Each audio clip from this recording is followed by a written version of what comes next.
The EMD SD70 series of locomotives was the next logical step in the evolution of diesel technology following the 40, 50, and 60 series diesels. I'm Railfan AC, and you're watching Trains in the 21st Century.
Norfolk Southern SD70E number 6906 began life as the Chicago Northwestern SD70 number 8048 before becoming Union Pacific SD70 number 5998 during the UP buyout of the C&W.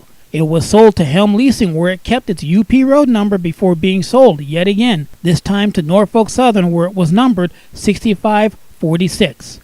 NS was buying up used SD60s to be converted to more fuel-efficient, eco-friendly SD60e models. Of the 250 that were planned, 135 were constructed, with the remaining SD60s sold off. The 6906 is shown here at the Juniata shops, just chilling on the beautiful spring day of May 10, 2017. 2.5 years later, we caught the 6906 again. This time it was charging hard up the 10-mile climb to Clark Summit with 124 cars in tow. According to the conductor of this train, their weight was within 200 tons of the maximum tonnage for the power they had on the train today, keeping in mind that the trailing GP40 was probably offline. In video T-183, we talked about the Norfolk Southern's rebuilt EMD SD60E. The 60 series diesels was EMD's response to the many complaints from the failed 50 series locomotives, as well as the proving ground for its new 710 line of diesel engines. The SD60E was a step up from the standard SD60s with more horsepower, better emissions, digital technology, and a 710G3B prime mover as opposed to the 710G3A found in the standard SD60s. The logical next step was the new generation of EMDs, the SD70 locomotives. The SD70 was something of a special request by NS, who wanted to stick with standard cabs and wasn't originally in the builder's catalog. This comes in line with the D940Cs of that same era, which was another Norfolk Southern only exclusive model. Conrail's 24 SD70s were financed by NS and were built in Altoona with the understanding that they would become NS's in the split. In turn, CSX got the 15 SD70 Max. Apparently, the Southern Peru Copper Corporation and Illinois Central, now the Canadian National, picked up the model after the NS had requested it. Most SD70s are still in service today, however, they are aging and many have been and are scheduled to be rebuilt into AC traction SD70 ACCs.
The SD70i is an SD70M with the isolated or whisper cab.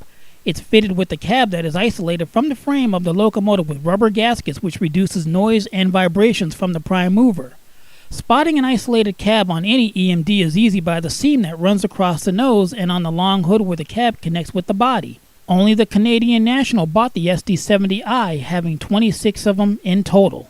And that's 2585 north, 931 after stopping. CBF 672.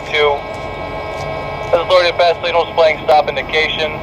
Northward direction, main track to main track, handling our route over. The SD70M has the North American safety cab. There are two versions of this cab on the SD70M, the Phase 1 cab and the Phase 2 cab.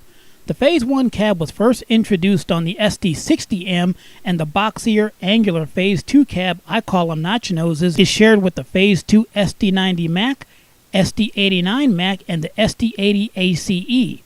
The SD70M has D90TR DC traction motors and the 710G3B prime mover. They generate 109,000 pounds of continuous tractive effort. All Phase 2 and some Phase 1 SD70Ms have the SD45 style flared radiators, which allow for the larger radiator cores needed for split cooling. Production of the SD70Ms ended in 2004 with the production of the SD70M-2. Over 1,600 SD70Ms were built, with most going to the Union Pacific, who made history by ordering more than 1,400. Other buyers were the CSX, the New York Susquehanna and Western, Norfolk Southern, and Southern Pacific, and some that were even built for export.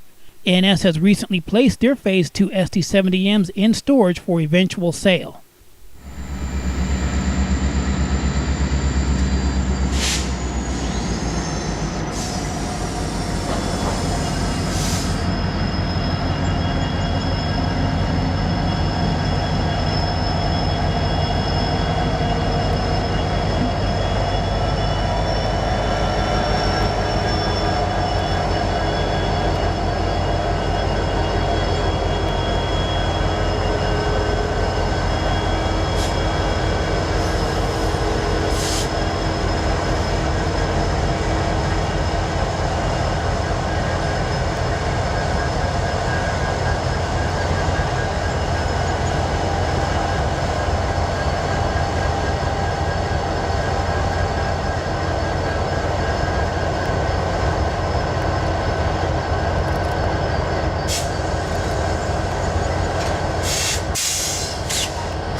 The SD70M-2 is almost identical to the SD70 ACE, save for the DC traction motors and the vented box behind the cab on the conductor side of the AC units. It's plated over on the M-2s. The M-2 grew out of the need for EMD to comply with the new Tier 2 emissions requirements in the United States. Its biggest competition was the General Electric ES44 DC, which outpaced the M-2 in sales. Canadian National and Norfolk Southern operate the largest fleets, with the CIT Financial Group having leased out about 11 of them to the Florida East Coast at one point. Just like the Phase 2 SD70Ms, NS has recently placed their SD70M-2s in storage for eventual sale.